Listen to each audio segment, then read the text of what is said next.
I ate his liver with some fava beans and a nice Chianti. When there's no more room in hell, the dead will walk here. Pain has a face. Blank, pale, emotionless face. They're coming to get you, Barbara. I am Lucifer, the devil in the flesh. Power of Christ compels you! The power of Christ compels you! Have you checked the children? All right, that's our new intro for October. Welcome to Nerd-O-Ween on Nerd-O-Rama. Hey guys. We are on nerdcoreradio.com. We're also on talkwad.com. That's our company here. Yeah. I am Freddy Krueger. Well, that's a new step up for you. Yeah. I've got a new job of killing dreams. No, this is if you can't see who it is, this is Adam. I'll take the hat off because I can't wear the headphones with the head on. Oh, can't do the Indiana Jones thing? No. No, okay. And as always with me is Josh, like hello. Garth. Garth. Yes. Oh, I am the Garth. I'm actually proud to say Nerd-O-Rama is brought to you by Anime Fix. That's right. Anime Fix is our sponsor for anything and everything to quench your thirst for anime, manga, and import toys, and much, much more. Anime Fix has it. And if they don't have it, they'll order it for you. They're actually really good about that kind of thing.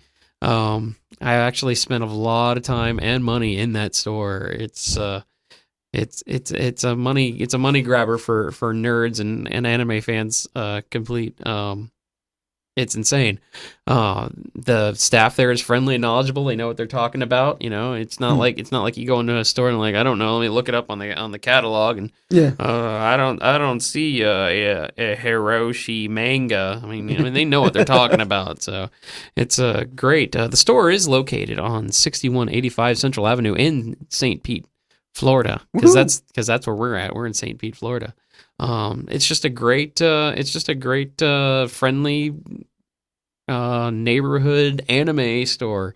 Yeah. So if you're a fan of anime, manga, import toys, model kits, any of that kind of stuff, head down to Anime Fix and tell them Nerd-O-Rama sent you. And they might just smile and wink and go. They'll be like, "Oh, we sponsor that show." Oh yeah, that's where some money goes every month. Yeah, so that's awesome. I'm once again I want to thank Bobby for having faith in the show. Quick shout out. Yeah, so we'll be in soon to spend money there. And that's another thing, kids. If you're watching right now, Nerd-O-Rama can be bought. We do advertising. Do. We try to be serious about it, but honestly, we do our best. I can't even stop it. But yeah, we just contact Adam, contact us, follow us on Twitter, of course, kids. We just want to selfishly promote ourselves. That's right. We want to talk about you on the air. Oh yes. You know who. Help us by paying us to help you. And if you're watching and you haven't already paid us, then just we're just not going to talk about you anymore. That's right. That's how it goes. You'll be known as those people. Those people that we shout out and shake our fists and go, "Come at us, bros." That's right, yes. So how was your week, Josh? What did you do? Slept, bought a game, got rid of a game, had a birthday. Happy birthday to Josh. Oh, I love that. Yeah. I got you coming up this Friday, don't I? That's right, this Friday, yes. Oh, yeah. Had a birthday, had fun, got wasted, of course, because awesome. I'm young and that's apparently what we do. Yeah, that's what you do. That's the given. Had fun with that. Beat Borderlands 2 finally. Thank God. Good. Had fun with that, and bought a game I'll talk about later on. And the extreme rage has caused several people, and just my thoughts on it as well. But yeah, why don't we tell them a little bit about what we have as far as the show? I know you come up all week working on this. This is your little bit of a hobby. People are already, I'm sure, looking at it going, this show's called Nerd-O-Rama. Why does it say Nerd-O-Ween on the? I don't get it. It is October. It is one of the best months in the world for anyone to have fun. I mean, it should be an entire month anyway. The entire month of October, we will be known for Nerd-O-Ween, or known as Nerd-O-Ween. Nerd-O-Ween. Nerd-O-Ween. Yes. We have dubbed the show Nerd-O-Ween for the month of October because we are doing our salute to horror. Horror. Yes, I didn't want to go. I did not want to go into the home improvement area. I figure if we say our salute to that, but that every is time we go to horrific. salute, there should be just a knife coming off camera, just stabbing us in the throats. Oh, we got it. We got Yeah. it. We got the Freddy. We got Freddy going on. Yes, and we also have our Hellraiser cube too. So The damn thing doesn't open no matter how hard I try. yeah, but you can't stop playing with it. That's Oh no, you just got to rub it in all the right places. yeah. It's oh, like please open. it's like back to being a 13-year-old boy. Exactly. Oh God, just if we rub it enough, we'll have fun with it, right? That's right. Logic. Yeah, so we're going to be talking a lot about horror after we get through our news segment, like always. I got a couple reviews to do, and then we'll be chock full of gruesome goodness. Guts and blood and hearts and pumping and vampires and werewolves and creatures of the night. Indeed. So let's jump into our news and reviews. Here we are, kids. News and reviews. As we all know, I am a huge Alien fan, a fan of the Alien series. Had no idea. We've discussed this before, and I'm one of the select few, because I don't know why it's really cool these days to hate on Prometheus. It wasn't a perfect movie. It's cool, and I'm missing out on being cool. Okay, this time now, I hate Prometheus. Cool kids, call me. I want to be your friends. That's right. So, not being the cool person, I absolutely love Prometheus. I saw it 4 times in 3D, much like Dread. Dread's up to 4 still? Yes. Not a 5th one. You still need to jump into that Get 5. That 5th. Well, I'm trying to push for 2. Is Okay. that allowed for me? Yeah, that's fine. Okay, But so I've Prometheus does hit shelves on Tuesday. Or it hits your download bar after the show. Oh yes. Wink.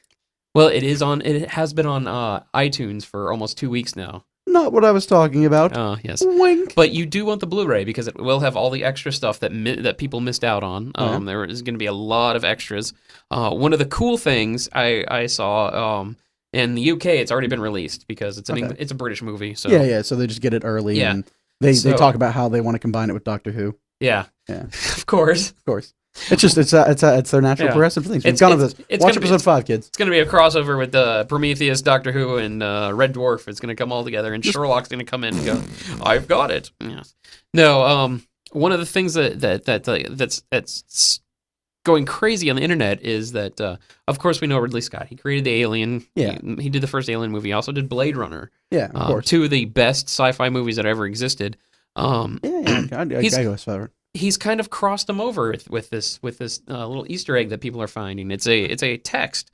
It's a text email, an email to Charles Bishop Whalen, the guy that created the whole Whalen Industries, the guy of course. that funded the Prometheus flight. The guy who may or may not be listed as an actor in Prometheus in IMDb. Yeah, that's right. Not a character, I swear. Yes. This email of his talks about how his it's from his mentor, how his David robot is working differently than his mentor wanted him to do, and his mentor was Tyrell from the Tyrell Corporation in Blade Runner. God, really? Yeah. So I don't know if that has anything to do with his upcoming spin-off of Blade Runner, or it could be one of those things that he's just doing it for fan service. Yeah, exactly. Yeah. It's just like the xenomorph at the end. Spoilers. If you haven't seen Prometheus by now, you're not a nerd. We'll take your right. card from you and yell at you and call you bad names in front of your face and behind your back. Right. I'm such a Prometheus freak. I went to Emerald City I went to my gaming store. There we go. And bought. You know who you are, and you know what you did, Chad. Yeah, I bought the 2 Prometheus figures that they had there, and I've already have them displayed on my alien shrine and everything. Oh goodness! But he's got a small shrine. He opens it up, just pulls out someone else, just throws a knife straight through their throat and just bleeds all over it. Just goes there and just cuts the entire shrine in it weekly. That way he can make sure that it is always prayed to the Ridley Scott gods. Apparently Nolan didn't hear the whole intro we did of the show. Well, Nolan, after the show, please rewatch the show. The entire first 10 minutes, we did cover our new sponsor, Anime Flix. Anime Fix. Fix, F-I-X. Yes. You did that right. Yes, they're pretty awesome. They're great. They're good people. They done good for us, and yes. Hopefully, other people will. If we host the show, they will come. Yes. So what else do we have here for you? I was talking to you before about the atrocity that's happening. Oh. Yeah. Because Hasbro likes money. Yes. Based on the success of Transformers, success, and Battleship, success, Rihanna. Cannonballs. Hasbro has Giant aliens. Hasbro has greenlit movie adaptations for Action Man, Monopoly. That's not a movie. And Hungry Hungry Hippos. I seriously want that to happen because if they put Seth Green in charge of directing, Chicken, yes. I just love that. Oh my god, I can't. I have no words for it. Like I got so upset about it. I was very angry when you first told me. It was something I actually found out today for everyone playing at home. As soon as I hear about this, I'm like, okay, so the Hungry Hungry Hippos things, if they just make it a joke and it's just pretty much the Ninja Turtles only as Hungry Hippos just beating the crap out of people, I'll totally be happy. I'll go see it in theaters a few times. I think it'd be good. They can make it into a horror movie. Really good. They Hungry Hippos. They never stopped being hungry. That was their secret. They'll eat your white balls. Wait a minute. That's not right. Racism. Yeah. No. They only eat the white balls, kids. That's what gives them those points, those black balls. But the funny thing about the Monopoly movie is it was greenlit a long time ago, and actually Ridley Scott was set to direct it. And he decided he wanted to make good movies instead. Well, go figure. And, he didn't just want the money. I mean, honestly, it's Monopoly. It's an entire movie about walking around just going, I guess I'll buy that building. Walk. Oh, I'm tired of walking. Hey, look, another building. Buy that one. You out of water already? Yeah, I'm out of water. Anyway, womp. yeah, I don't know what he's gonna do. Maybe it's like a thing about the depression or something. Make it a real depressing movie about Monopoly. I just really hope that he just, at one point, the main character is just walking along, goes past a green go sign, and there's $200 magically appears in front of him. He just goes, oh my goodness! And I would love that. I would make me smile if it just pans over to the stop sign. It's like, wink. There's just something ridiculous. I'm using the wink way too much, but I just, God, I can't even, like, why? Yeah. They're like, oh yeah, Battleship was a great movie. Battleship was an atrocity. Yeah. And I saw that Battleship was Transformers, 4? 5? Yeah, really. Something of that sort. It was okay. So we got these guys. They're on battleships. And, what I think it was funny was in the trailer. It was like from the makers of G.I. Joe and Transformers, and they're talking about Hasbro. They're not talking about the movie studios. They're not talking about people. They're talking about the toy company that released these people. I was like, come on, really? I want it to happen. And just be like, from the makers of Rock'em Sock'em Robots. Just be like, Real Steel 2. Is it steel enough for you? Just like, oh. God, it's Realer and Steeler. It's Realer and Steeler. I actually really liked Real Steel. That was a great movie. Real Steel. Yeah. Real Steel 2. Main character, Steely Dan. Hope he doesn't steal your hearts, America. Just as much pun as they can throw in there. Yeah. Oh, God. Okay, moving on. Moving right on. Everyone's favorite X-Files creator, Chris Carter, is actually returning to TV. Oh, for what? He's got this show coming in called The After. I spelled it wrong. TH after. TH after. They can't see that. You just Well, can you pay no attention to the computer behind the screen. Curtain, yes. The After. There's not much about it. It says it's said to mix science fiction, suspense, and real world fear and paranoia into one big, huge, whopping cake of shit. Also known as The X-Files. Yeah, more or less. Yeah. So I don't know. You look at a guy, though, who's done what he's done for X-Files, and it's like, at that point, it's kind of what he knows. Yeah. And it's so hard to get directors, and especially writers these days, that you're just like, hey, you want to go out of your comfort zone? And they're like, no, I like money. What can you do, right? By the way, if you want to chime in on any of these things, you should give us a call at 727-493-2055. That is 727-493-2055. Yes, it's not a free call. But, it is if you're local. Somehow. Yeah, it is local. If you're local, give us a call. It's free. If you have Verizon, they give you 3 minutes. Or Skype us. Oh, you can Skype us, really? Yeah, we can Skype. That's how we do the talk on here, is through Skype. So. Oh wow. Yeah. So we use Skype. Yeah, that's right. Learn something new. That's Reading right. Rainbow. Skype us at 727-493-2055. So moving on, since we're not talking about the X-Files anymore, because the show's been dead for 500 years. It's not like it's dead. It's like someone took it out and just shot it one of these days. Yeah. And just let it die. There's this really cool Half-Life fan film on YouTube, and it's beautiful. It's better than most of the adaptations of any video game that's been out there. And these people that are making fan films, I have to say, it used to be they would just make trailers, and that would be cool enough. Like the Robin trailer was pretty awesome. Yeah. The Green Arrow trailer was amazing. Even the one trailer that the guy made that used all the footage of Nathan Fillion and just like put Green Lantern uniforms over him. Yeah, it was amazing. Well, that's the only one the one that I got behind, and I was so excited. They did IGN went out on one April Fool's Day and did a Legend of Zelda. Yes, I've seen the Western. The Western. I think it was. Yeah, and it was like Link, and it was him in real life, and you're like, oh my god, I want this to happen. And it just rolls on April Fool's. You're like, I hope everything you love dies. That's true. In a fire.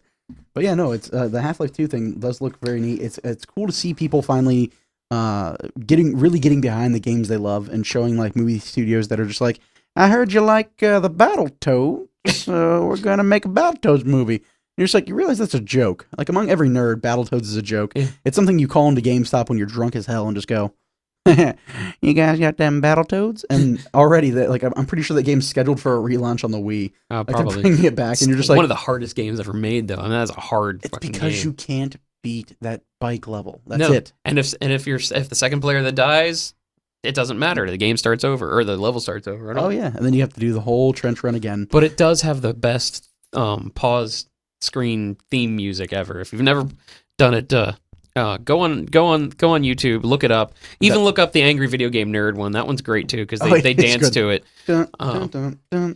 So back on the Marvel movie front, because there's nothing but everyone. That's all anyone's talking about is Marvel movies. What's coming here and what's the sequel? It's going. Iron Man 12 coming this summer. The Guardians of the Galaxy movie is still growing. I'm excited. I love the Guardians of the Galaxy. I love James Gunn, the director of Slither, one of the best underrated horror movies out there. Currently, I'm because it is Nerd-O-Ween. Nerd-O-Ween. Totally in it for the Thanos, to be honest with you. And speaking of Slither, Michael Rooker was in Slither. Oh yes. And he's rumored to be playing Rocket Raccoon in the Guardians of the Galaxy movie. Hopefully, it's just his voice because he's a big man. He's a very large man. So just shows up. I'm Rocket Raccoon.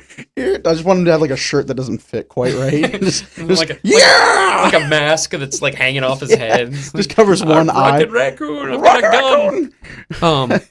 But if they're making it anything like his character in Marvel vs. Capcom 3, he's got this great, just angry British accent. Oh yeah. I'm not sure if Michael Rooker can do it, but James Gunn's used him before, so I have I have faith in him. So. On the bright side, it's going to be better than what Batman had to deal with. Where are they? Let me know where they are. Where's Rachel? Where's Rachel? Yeah. Tell me where Thanos is. Like, oh God, please, Rocky Raccoon, don't hurt me. I don't want that. Yeah. So get situated there. Yes, I have to get nice and comfy. What you can't see is behind this desk we are pantless for this episode. Yes, I am. It's more frightening that way. I'm wearing my Freddy underoos as well. Oh, yes. No. He's actually wearing alien ones, and the tongue is Oh, that would be awesome. I used to have a pair. Speaking of which, I used to have a pair of Highlander boxers. This is great. I bought they're official Highlander boxers, and it just said Highlander on it, but it had like the katana going in through the the slot. Yeah, the slit through the. And for girls, we have a slit there. And underneath was the best thing. It had the slogan "Don't lose your head." On boxers, yes. That's so just true. Why? Yeah. I just wanted to. You should have an arrow just pointing right there and be like, there can only be one on your body. Yeah. He's like, oh, okay. Let's see. Are we running out of time? I'm trying to keep everything on schedule here. Keep everything on time. He's constantly checking. He's labeled everything by time. We're actually trying to be organized for once, kids. All right, so I'm going to move on to reviews. We're going to get the reviews Adam. out of the way. I did want to review the first episode of the new season of Red Dwarf. We're running a little bit behind schedule, so I just wanted to say it is very good. It is le bueno. It is Red Dwarf. If you're a fan of Red Dwarf, the new season, season 10 or X, as they're calling it, as we mentioned last episode, is fantastic. It's written by the same people. It's directed by the same people. It stars the same people. It's got a gigantic new budget. I mean, everything looks like a spaceship now. I mean, that was kind of the charm of the original Red Dwarf. It was all, it looked like a BBC show. Yeah, of course. But now the BBC is like the new HBO with their budgets and stuff. So, well, you look at it too, and it's like even just reading comic books now, you're seeing like advertisements for the new season of Doctor Who. And him holding the girl, and you're just like holy crap! They're in DC Comics. They're in Marvel too. Like. Dang. Okay. But the real review I want to get into was a couple of weeks ago. One of my favorite movies of 2012 was released. Not Prometheus. That's Tuesday. Judge Dredd? Yes, Dredd. No. Oh, cool. It's already on DVD. Tuesday. Bye, I'm going to go watch. A couple weeks ago, they released the Joss Whedon created and produced Cabin in the Woods. Now, this movie did something to me. This movie made me it changed how I looked at the horror genre. And it touched him in the no-no spot. It did. It touched me so hard. Right. And then the hungry hippos came and ate my white balls. They ate the white ball. Yeah, it was terrible. But no. Someone can meme that up. Just get on that. Hungry hippos just chomping on balls. Cabin in the Woods. If people haven't seen this movie or don't know about this movie, it is a horror themed sci-fi satire. It's kind of it's a tribute movie. It's really strange. I mean, like he says, some people see it as a tribute movie. Other people can see it.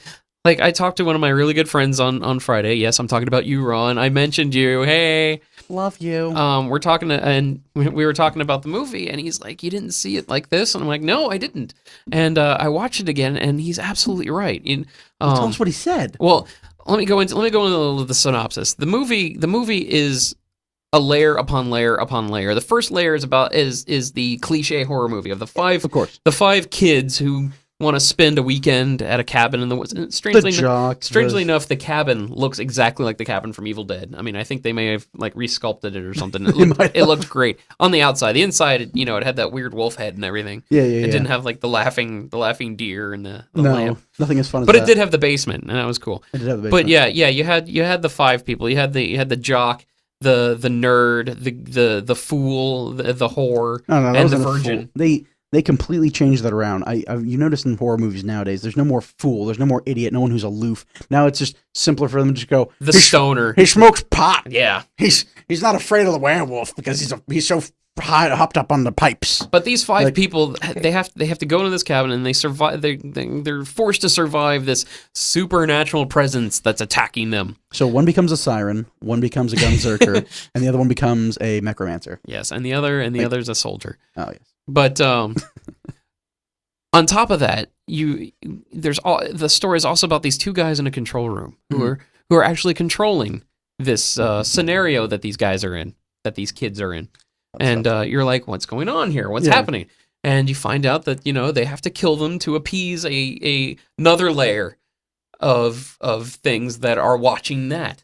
They are their programming for this thing. Yeah. It's like their TV show. Almost. And what Ron has said to me, that this deeper meaning, it's just really cool. The guys in the control room are working for a higher order. Of course. The higher order has been interpreted as the vicarious nature of the human being, of us. Yeah. Because we want to see this happen. We have to see these stereotypes suffer in a horror movie fashion. It's what we do. Yeah. And you're watching this going, yeah, that's right. That's why we watch horror movies. Yeah. Every single horror movie is because we want to see this happen. Yeah. So on top of this, we're watching this horror movie, and we're watching these people control this horror movie, rooting for the guys trying to kill these kids. Well, yeah, half the time. I mean, I can't even tell you the names of the kids that Jason's killed. Right. It's like some kids are out of camp and they just got murdered with a machete. What do you want to say? So I tell you Jason's name. Jason Voorhees. We got that. I mean, yeah. I mean, the whole thing is about sacrificing them. Yeah. To these beings. I mean, if you haven't haven't seen it, then I'm trying not to spoil it, but it's really hard to talk about this. Go see it. Andy Samberg's in it. If you just don't like horror movies and you like Andy Samberg, he's in it. Nothing bad happened. He's the freaking stoner. That's not Andy Samberg. Isn't that? No. It's some guy who looks like Shaggy. Oh, that is the guy who looks like Shaggy. My mistake, kids. Yeah. I don't know my celebrities. That's okay. Chris Hemsworth's in it, so if you like Thor... There you go. Go see this movie. Done. Thor. Who doesn't love that? That's right. Or Avengers. That's right. Avengers. Thor Avengers. If you like a movie, go see it. But yeah, Cabin in the Woods is like one of my...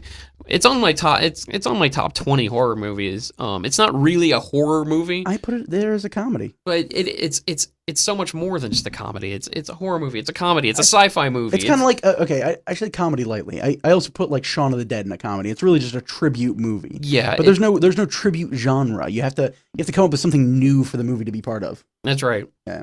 And so yeah, I mean it's great. It's a fantastic movie. If you like Joss Whedon, he didn't direct it, he produced it, but he put his money into this movie because he wants to see this made. So anytime Joss Whedon is just like, I want this in my DVD collection, just go buy the movie. that's right. Any horror fan, any sci-fi fan, any comedy fan, satire fan needs to have this movie in their collection.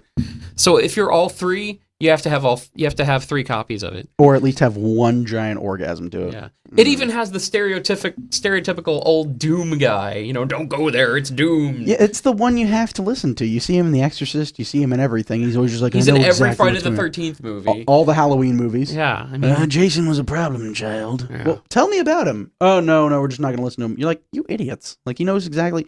Sprinkle the holy water on his grave, and then dance 3 times, and find all the shillelaghs, and you will kill him. Yes, dang. And read from the spell of Anticroch. I don't know, Anticroch. Anticroch. Yeah. Find the Necronomicon. Open up the first page. Pee on it. So you enjoying your little friend over there? My little friend. Yes, Chucky. He's not the creepiest thing that's ever been near me within arm's reach. No, Chucky is definitely not. The Child Plays are stupid movies. Oh. Hey, it's the of Chucky movies are funny as hell though. Of Chucky. Yes. I don't know. I gotta say, with Child's Play, it's one of those movies you watch for the first time and you're like, oh, it's an inanimate doll. Yeah, I never understood why they didn't just kick him. Yeah, well, it's not even that. It's the fact that I think the thing that movie tried to get across, and it was something in horror too, and you see it more and more now, is like the old school horror stuff was always like like one little shocking thing. It was like a guy who was just being really crazy, or like a guy who maybe was a little bit tougher than someone else, or, right? You know, I mean, past Freddy, of course. I mean, Freddy's supernatural. He's got his magical abilities. He's the Superman of horror, effectively. But you look at, like, I think Jason is more the Superman of horror. Like, Jason's not like crashing through buildings. Freddy's turning into a snake to kill you and coming out of your dreams. It's getting hot in here. I'm going to get rid of the sweater. But continue. Yeah, but you look at these guys. Sorry. You look at these guys and you kind of look at them, and just the old school horror stuff is all like little one-offs of like these villains who aren't necessarily anything better. Like, you have like, here's Johnny. He's just crazy guy. Like, he doesn't have like hellfire, and he's not Hellraiser. He's not an alien. He's not a predator. He's nothing like that. And even with Chucky, like, Chucky's just a small doll that just won't die because he can't die. He's never lived. He has the soul of a serial killer. That what is funny is it's all the Cabbage Patch Kids working together. I saw Robot Chicken. I watched the first one not too long ago just because how ridiculous it was, and I'm watching it as an adult, because as a kid you're like, yeah, sure, whatever, this is great, this is fun. Or as a kid you're like, oh my god, and you put all your stuffed animals into the grinder. But I was watching it, and at the very beginning, Brad Dourif is the voice of Chucky. Yeah. And he also plays the serial killer in the beginning who turns into Chucky. But in the beginning, it's so absurd. He's in this toy store running away from the cops, and this cop shoots him, and he's like dying. And Brad Dourif, for some reason, knows this like incantation. He's screaming it out loud, saying all these weird incantations. And he's like touching the doll and saying, "I'll be back" and stuff. And he puts his own soul into this doll. I'm like, this is ridiculous. What kind of like criminal just walks around going, well, if I ever die, I have this incantation that I can use. Well, I don't know. I read Justice League Dark. I think I know some backwards magic that would work there. That's true, but you do have to be magical to speak the backwards magic. No. I think if you just learn it. But that's the thing though, is you look at like Chucky, and it's something people are not expecting to be scary, or something that is going to come after you and kill you, that suddenly is going to kill you. And I think it's kind of thing you look at too, and you have to kind of relate to with the old horror movies, is they went more for like, people are dumb by nature. Yeah, exactly. Like this cabin all the way out here, the big old idiots are in it. Well, let's see how they live. You can barely see me. I'm falling and drifting away. But no, yeah, and that's the thing with old horror. Old horror is all like, this band of misfits is teaming up together, or this family that dad works a 9 to 5, comes home, drinks a beer, goes to sleep, bangs his wife every Wednesday. That's right, we said bangs his wife. We're saying that on air. Every Wednesday. Because you know why? Wednesday is business time. Business time? Oh yeah. But you look at like these normal people as what they would always try and get across in horror, that it was just like no one really special or anything like that, just these common people. And then it's like how does a common person deal with a small doll wielding a kitchen knife coming at you to slit your throat? Again, I don't understand why they don't just kick the damn thing. I mean, honestly though, you look at anything though, is like, we talk and nerds constantly. The big huge thing with nerds, every single nerd has their favorite zombie movie or like a zombie contingency plan or has played a zombie game, and we think about it and we're like, yeah, Walking Dead and all this other stuff, and you're like, I'm gonna be able to fight zombies and I'm gonna get a shotgun and yeah, I know exactly. But honestly, if you saw some random person just haggling up to you, just hey, you're like, oh dude, this guy is complete. Like it'd be Shaun of the Dead. You'd go, this guy's completely drunk. Oh, especially if it's October when zombie apocalypse happens. Exactly. Kids, we are screwed. It's gonna be like, oh, look at this jackass drunk in my yard again. When he bites me, I'm just gonna be like, oh god, I'm dead. Crap! I I should have seen this coming. I should have seen this coming. I've watched all the movies. I played the games. I was prepared. I had a contingency plan. I had my contingency plan. But then at the same time, it's you don't want to get to the point where even as a horror fan, you pull out a shotgun and lay waste to this guy and he goes, Jesus, why? And you're like Bill Murray in Zombieland. Exactly. And you're just like, shh. Dang it! Crap! Just tell the cops I had to be safe. He was on my property. I had nothing to deal with that. And I had no way around it. But fix the thing. That's just spacebar. I'm trying to teach you. But yeah, I mean that's what they try and get across in horror movies is that we're not all just paranoid nerds that are just like, oh my god, he's showing bite marks. He's obviously a zombie or a werewolf or a vampire, or, So it's really, I mean, if I was sitting in my room as a person who plays D&D, a person who plays like wargaming, things like that, if my miniatures came to life and were wielding size large kitchen knives, or even like if you look at the that old school movie, Toy Soldiers, I think it was Small Soldiers. Yes, you look at that. I'd freak the fuck out. Like, pardon my French there, kids. I'm trying to watch it for you kids at home. But, that's actually number 1 tonight. I know, that's my first F-bomb. Yay! We should have a raffle, who can guess how many times Josh is going to drop the F-bomb should win like a prize or something. Oh, goodness. You win me for 3 hours. Ooh. Oh, yes. Ladies. Men. Mostly men. Call me. But yeah, no. I mean, if you see Small Soldiers and you just see these guys like coming at you and they have like nail guns and such, I'm not going near a toy. I know it's a toy. I know I could like microwave it or attack it or run it over my car. It's still freaking me out. It's got a nail gun, like, and it's fashioned like a skateboard. That movie's ridiculous. Like that I love should that be. Movie. Small Soldiers should be a horror movie, but it's not. No, it's just so good for what it is. And you look at that with Chucky. Like Chucky is a small toy that is coming after you, and you're just like, I don't want to come near it because it's going to stab me. And I know the stabbing is coming. Like, you go to kick it and it stabs you in the leg. It's going to hurt. It's going to hurt. Like, I don't want to get hurt by a toy. Because then, what are you going to tell the police officer after you show up and the doll stabbed me? The small broken doll in the corner that I kicked into oblivion, it stabbed me really bad. Will my insurance cover that? Like, what do you say to that? Like, it's an active doll. It's an active doll. Yeah. Anyway, so if you've noticed, we are talking a lot about horror because once again it is October. It is Nerd-O-Ween here. It is a time when ghouls and ghosts rise above. Yes. I don't know, it was supposed to be evil, but it sounded more sexy. Okay, there we go. That's better. That's more the villain from Aqua Teen Hunger Force, the guy who throws acid on things. Yes. Wow, that was almost Gargamel. That was pretty good. I got it. Those Smurfs. There you go. I need to get the Smurfs. That was more Mad Cat. I got the Mad Cat. Azrael, yeah. So we're mixing now. We're mixing Inspector Gadget with the Smurfs with a hint of Aqua Teen. Yeah. Gadget. Wowzers. Hey, boss. So we are talking about horror, yes, and I would like to talk about my first foray into horror. Oh. My horror cherry breaking story. That first just a little tap on the arm there of that horror fix you got in you. Oddly enough, it was at age 4. Age 4. 2 films really got it for me, and it was a big surprise. The second movie, Aliens. I saw that second time. At 4 years old. The first time. 4 years old. My mom's like, "This is probably really awesome." I'm like, "All right, let's go see it." I gotta say that. Just stop there for your mom. I'm the exact same way. For my mother, it was always growing up. It was like a checklist she had in her brain, and it was like, did someone die? Check. Is there blood? Check. Are they cursing? Check. Sex. No. Let's go see it. Yeah. It just seems great. Like, so long as there's no boobies or vaginas, you're good. Yeah. And I'm just like, okay, mom. Like, I think I saw Mortal Kombat with my dad at like 8, and I was like, this is not a movie for little kids. And even like sitting in it, I was just like, he kicked his head off. Awesome. Back when Paul W. Anderson didn't create total crap, Resident Evil. Don't talk to me about that crap. Yeah. Anyway, Aliens. which seeing aliens first made me appreciate the first movie even more. Oh, yeah? Because knowing the absolute terror that they went through in the second one, with all those aliens, the first one you're like, oh, there's only one. It's not so bad. Oh my God, this is terrifying.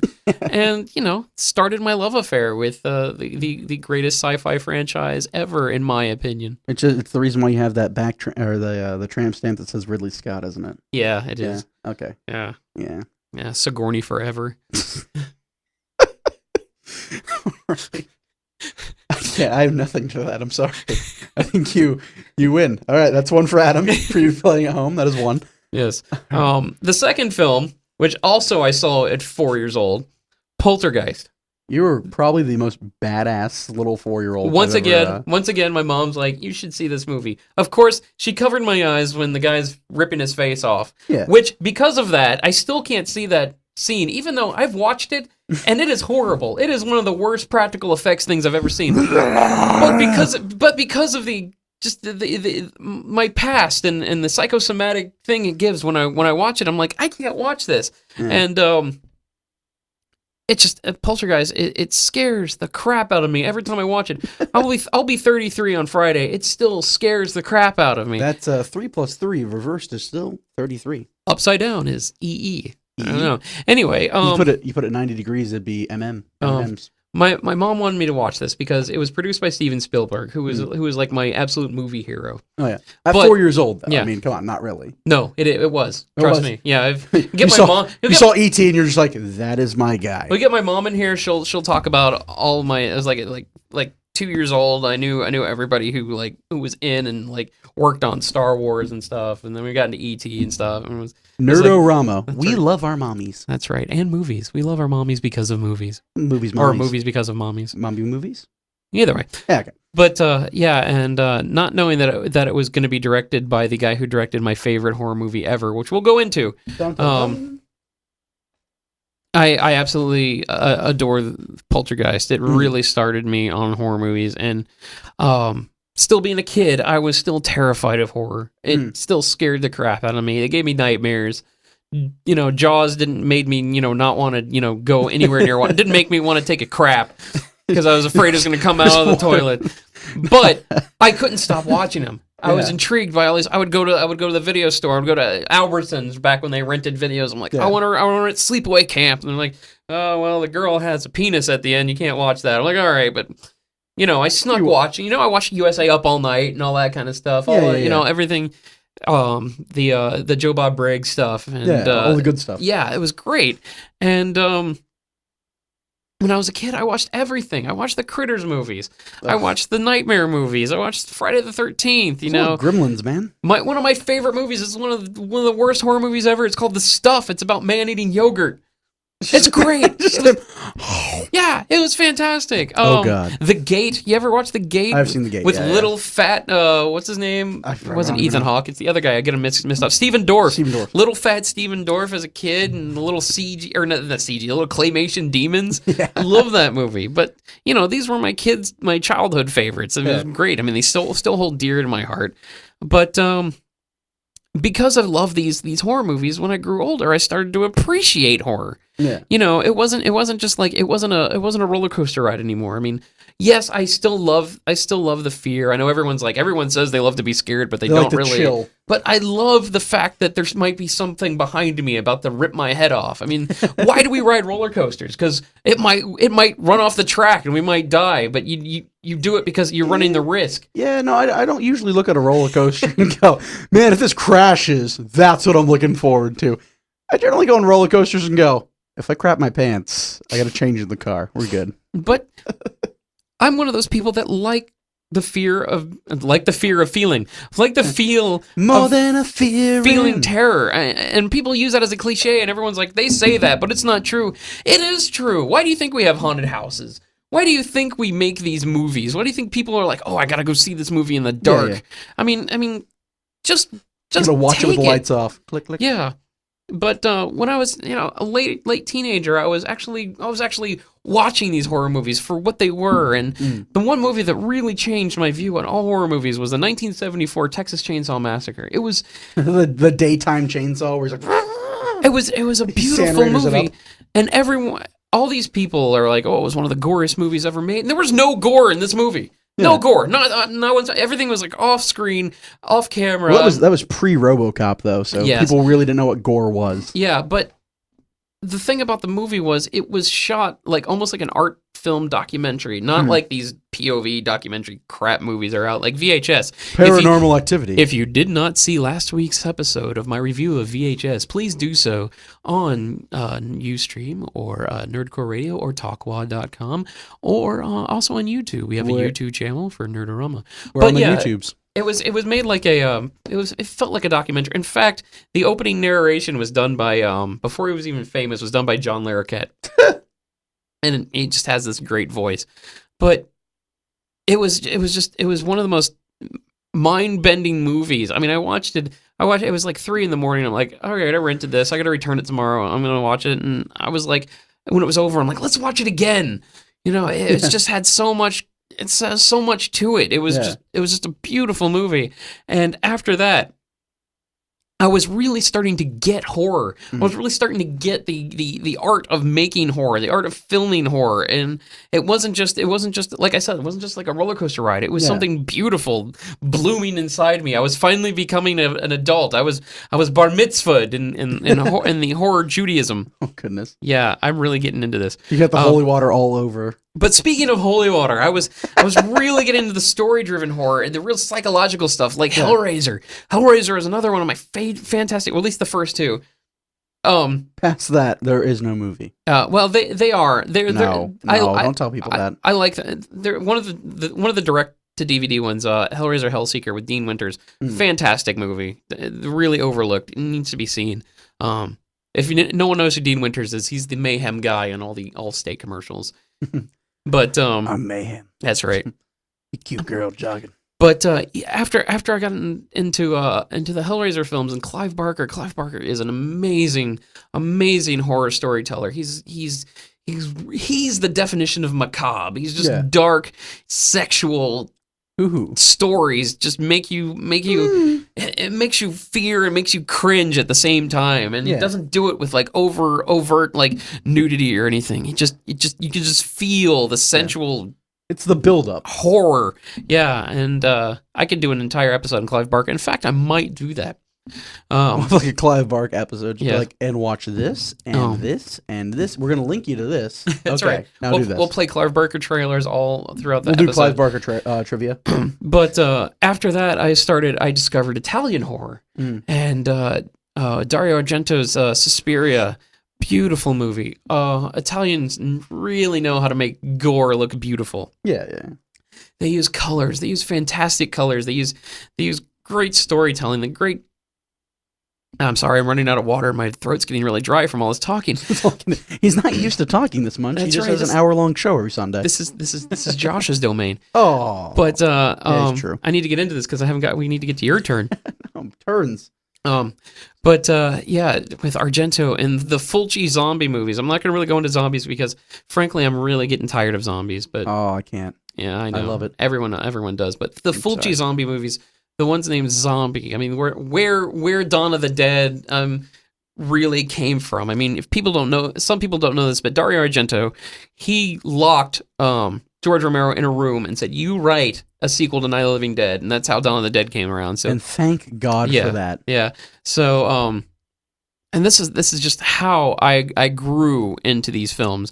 I was obsessed with Romero's zombie film. We're talking about Dawn of the Dead, and I love them not for them being zombie films, but for them being the visual style. Well, I love them for being horror versions of social commentaries. I mean, Night of the Living Dead was a movie about racism. Yeah. Dawn of the Dead was a movie about mindless consumerism. Yeah. Day of the Dead was about war. And Land of the Dead, it was about, equal living. It was, and at the same time, there are these graphic, just parts ripping zombie movies.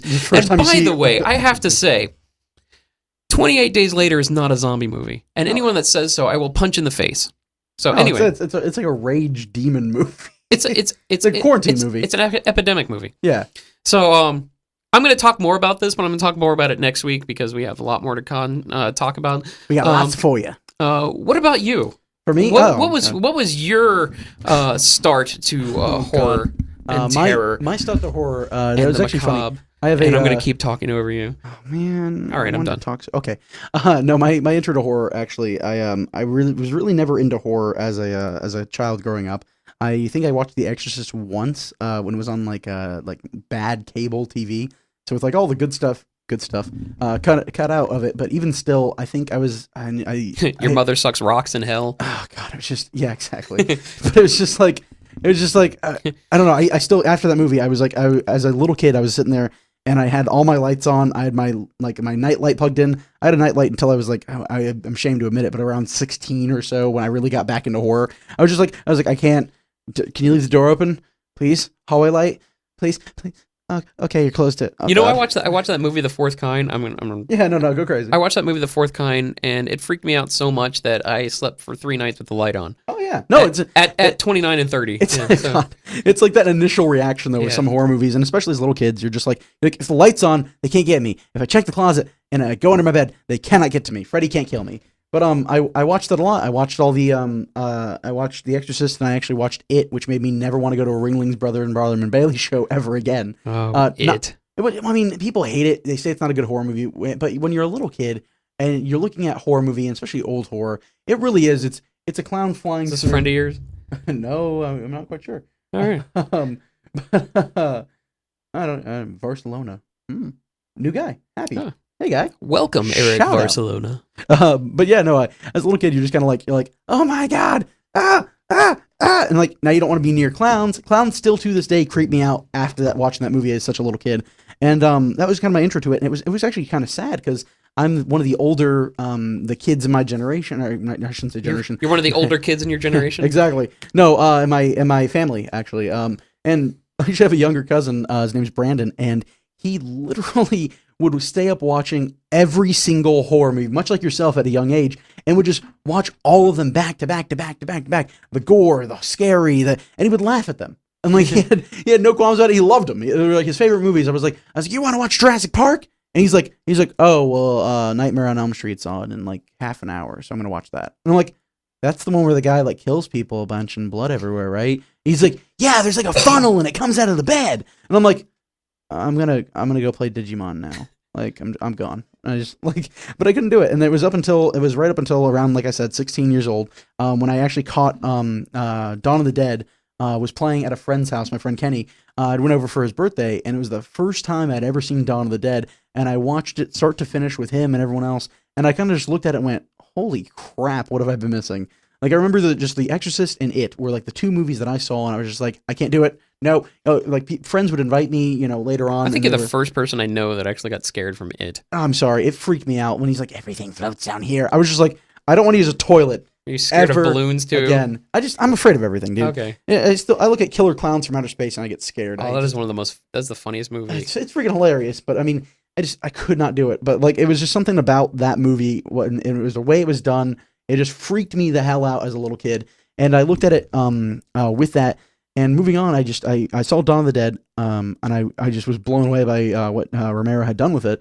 And I went on to really appreciate it. And I even looked and found Night of the Living Dead. I loved that when he started making all the other ones. The only one I didn't like was they made what was that, Diary of the Survivor? Dead? Oh, I liked Diary of the Dead. I hated Survivor of the Dead. That was terrible. I'm such a what I look for in zombie movies from that, because of that was really my introduction to horror. Was again, it was another one of those POV movies. Yeah, but and that's the thing too, is my thing with zombie movies. I'm always gonna love zombies in a horror genre. I love Walking Dead. I love all of the By the way, Walking Dead starts this upcoming weekend. Watch it, kids, otherwise you're an idiot. Also, Walking Dead Compendium 2 is now out as well. So if you haven't read Walking Dead and you don't want to pick up the trades, you can always pick up the Compendium. Yes, you can buy it at certain comic book stores. That will remain nameless unless we hear about something else. But no, with that, I was always excited about it. It really got me into horror. It got me watching Hellraiser. It got me watching Alien. It got me watching Aliens. It got me watching Predator, even though Predator really is like an action kind of like sci-fi movie, not really horror. But it got me watching like all these movies that just had gratuitous violence that I'd never seen before, and it really opened my mind up to the entire genre. And I've never looked back since. Like I'm a person now who when I went and saw Cabin in the Woods, I was actually off a friend's recommendation. Like, he was like, no, you have to see it. I'm like, it looks like crap. Like, the trailers, they didn't promote it all. They just didn't do a good job with it. And he's like, no, you have to see it. Like, it's one of the best movies, et cetera, et cetera, et cetera. I'm like, okay, fine. They're going to get my $7. I'll go see it on a weekday or make it maybe $5, I think it was. And I was like, I walked out of that movie theater and was just like, that is an amazing piece of cinematography. That's right. It was a great movie. It was really good. Like I tell everyone, go get it now. Oh, yes. You can buy it now. You can buy it now. Go get it. You can download it off iTunes if you Or wish. maybe another site if you use Google. Another word behind it. Not, But, you know, that was kind of not condoning using Pirate Bay at all. Of course, No. not piratebay.org. No. But no, with that, that was just my introduction to horror. That's where I was at as a kid. Even now, I'm such a sucker. If you tell me a zombie or an undead is in a movie, I'm just like, well, give me the movie. Let me go see it. Did you see that Australian movie, Undead? Yeah, I've seen everything. That was dude. great. That was a great film. I'm completely shameless. I watched everything that was like main culture and mainstream, I should say, and went on Google one day and was like, top 50 zombie movies of all time. Seen it. And I was just like, I'm going through a checklist. I'm like, oh, I haven't seen that. Download. Oh, I haven't seen that. Download. I said, oh, man, download. And just went through it, just trying to find every little thing and little bit and scrap I could find. And it was even like the old stuff, like what was it, like Nosferatu and like the old Dracula movies. It was just like, I was like, it's kind of funny. Like, once again, it's like old horror. You get like black and white stuff. And it's like, it was all like the big bad monsters. Like you had your werewolf, you had your vampires, you had your... But it was real horror too. It was people, you know, it was actually terrifying. Yeah, it was to a certain point, to a certain audience. Yeah, you didn't have to rely on the fact that your werewolf was all CG'd in. You could see the blood on his teeth and like his claws were open, and it was literally just a guy in a rubber mask going, "All right," and we wait, and she walks near the door, and like my favorite is the Wolfman, the 1930s movie, The Wolfman. Not Werewolf in London. Well, my favorite thing about the Wolfman was he was this guy who was a wolfman. He was part man, part wolf. Yeah. He had these fangs and these claws, and he went around strangling people. That's how he killed people. He strangled them. Didn't bite him, didn't cut him. Because it was it was the 30s. They didn't gore things up. They just like strangled him, and it was terrifying because you didn't know where he was going. It really is, and I'm going to put a landmark right there, and we're just going to put it. I mean, you can disagree with me as it is, but you look at movies pre-Robo. I'm just going to. The RoboCop is it. It is the definitive gore fest movie. If you know the show, you know what we think of RoboCop. Yeah, civilian. But no, yeah. You look at RoboCop, you look at everything before it, and everything was really just even except for like George Romero, where he's like pulling out intestines and hearts and rib cages and things like that. Like you look around that genre, and it's like most things did not push the envelope. They did not push the button. They did not Judge Dredd it up. They didn't like go in and just like boom, boom, boom, boom, boom. You mean Dredd it up? Oh yeah, I should say that. It wasn't Judge. It was just Dredd. But they didn't have the 3D effects. They don't have like even today you watch like the amount of violence that is in like God. I have it right now on the tip of my tongue. Jackie Chan and Rush Hour.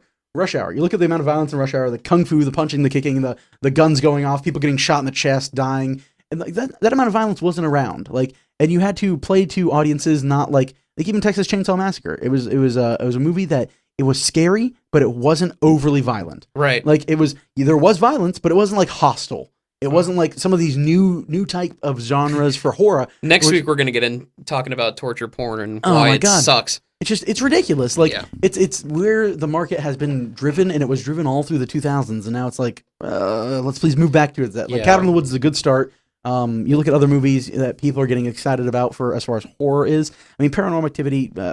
Stay away from those movies, please. Leave it alone. If you stop going to see these movies, they'll stop making them. Sooner or later, they really will. When they stop making money, exactly. But no, I know we wanted to get into. I know we don't have much time left. We're down. Yeah, we're gonna let's do this list really quick. We're gonna do lists. We got them.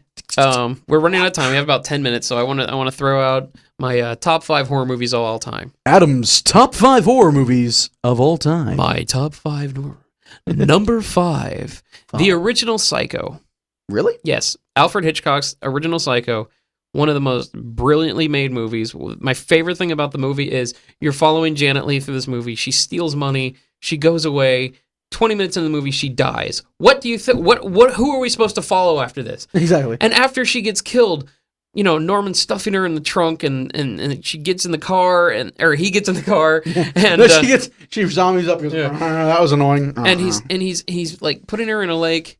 and we're 5 minutes late, early or whatever late, and he's it's not going into the lake, and and finally it like clicks in your mind. You're like, sink, damn it, sink! You want him to be the hero, and it's an Alfred Hitchcock classic, the master of suspense. He doesn't have that name because someone just gave it to him. It's because he is the master of suspense. Number 4 is the 1982 John Carpenter remake of The Thing. The 50s Thing from Outer Space was really, really good for its time, but this one just blew it away with the with Rick Baker's practical effects. Just the terrifying thing. Yeah, I in the can't movie. do the thing. I don't know. It's one of the most terrifying movies I've ever seen. I really wish it was my number 1, but it's up there. It's up there. I mean, at least it makes top 5. These are like all my these would be like my number 1 altogether. Number 3, of course, Hellraiser 1 and 2, fantastically macabre movies, dark, dwelling, sexual, just gritty movie. Hellraiser. Yeah, just but yes, it's all about pain and pleasure, and the first 2 movies they're really interconnected with each other, and they're just fantastic movies. If you haven't seen them, please go see those 2 movies. Watch them back to back. I gotta say, see them. We're on number 3 of your list already. I'm waiting for the cop out. Like, where's your cop out? Where's the one that we have to have on the list? Well, there are 2. Oh, there's 2. What are the 2? What do you mean cop out? Well, it's the ones that we're gonna go. Yeah, Adam, obviously. Number 2. Alien. Of course, there it is. There it is. I was waiting for it, and I just yeah. People are like, "What? Number 2 is Alien?" But yeah, we talked about it. We'll probably talk about it more. I'm not going to go into it. In fact, my number 1 we've talked about a lot today. Yeah. My number 1 is the 1974 Tobe Hooper classic, The Texas Chainsaw Massacre. Now I sound like Chainsaw from that movie Summer Schools, made in the late 80s. Right. But it is just an amazing movie. I don't have much time. We have like 3 minutes. I've taken most of Josh's time for his list, but maybe we'll get into it more. Please check out these 5 movies: Psycho, The Thing, Hellraiser 1 and 2, Alien, and Texas Chainsaw Massacre. I know Hellraiser 1 and 2 are 2 movies, but they're so interconnected it makes one really long movie. So let's get to your number 5, or right. your top 5. All right. Josh's top 5. 5. My number 5, the scariest horror movie or scariest movie I've ever seen. Number 5? Number 5, one of the scariest movies I've ever seen, Star Wars: The Phantom Menace. Ooh! That's right, Jar Jar. You freaked me out. Oh, burn. No, it's actually probably going to go to The Exorcist. It is one of the movies, like one of the first movies, Yeah. probably the first movie of horror I've ever seen. Exorcist would be my number 6. Yeah, going back to it, I really looked at it and was just like, it's terrifying. Even as an adult, I'm still like, it still freaks me out. And the amount that other horror movies have lent itself to references of Exorcist is just, it really solidifies like why I'm such a big fan of it. I mean, I can sing its good graces all day, but I mean, I don't feel I need to. So number 4 then. Number 4, The Shining. Ooh. Because literally, I wish I could agree with you on that. I'm sorry, but like the amount of, once again, I'm a sucker for references. I'm a sucker for the one-liners. I really love them, and it's that fact that you can go into almost any place, nerd, not nerd, jocks, whatever. You go, here's Johnny. That's true, and they know everybody exactly knows. what you're talking about. And it's just like it's just one of those movies you sit down, you watch, you eat popcorn, you're happy about it, and it's a good movie. Let's see here then. So we're looking at number 3. Number 3. I actually kind of have to agree with this one. Alien makes it onto my list. Oh, number 3. Oh, at least it's on the list. It's on the list. It's my number 3. It's just because it freaks me the hell out even now. It's a sci-fi horror film. It's a haunted house movie. It really is. It's a haunted house movie. It's just it's so good for what it is. It is. And you just, oh God, I can't even get into it. So with that, my number 2. Number 2. Ooh. Dramatic pause. Wait. Almost. We have 2 minutes. Okay, we have 2 minutes. So with that, my number 2 is probably going to go out to Hellraiser. Actually, it's one of the reasons why I really love Hellraiser for it. Is it did, like you said, it brought a lot to the genre. It brought a lot of different looks to it, pleasure, pain, all that kind of thing. And it really did re-solidify everything for you as a watcher. It's intelligent horror. Yeah, it really is. It was one of the first of its kind, and it was really neat. And it was just I had a lot of fun with the movie, and I can still watch them today and like kind of like ah. And my number 1, my cop out is, of course, Dawn of the Dead. Of course. And I'm not talking about the remake. The remake is good. The remake is very good. I really love the remake. I love the original. Yes. The going through it, the gun store being in the mall, Yes. like all the fun that I had with that, them going with shopping carts through the mall. Like I just had fun with that. Like all the undertones that are played there. Like I loved it. I loved everything. And with that, by comparison, I love like Night of the Living Dead and things like that. It's one of those movies that stuck with me even till now. It's what's like pretty much sparked my love of zombies. It's something that I will always hold near and dear to me. So yeah, that's my top 5. We got it. Okay, well, push it real. we will probably have more lists for you next week. Probably the worst films that we think are bad in horror. Once again, I would like to thank our sponsor, Anime Fix. Anime Fix, you rock! Go see them. They have a website, animefix.com. There you go. You can shop for them online. Anime Fix. Yes, and they're a great store, and we hope to have a bright future with them and please them with our mouths. Ooh, yeah. We're talking, you sick bastard. So, thank you for tuning in, and happy Nerd-O-Ween, and we will see you next week. Tune in next time, kids. Pow. Happy,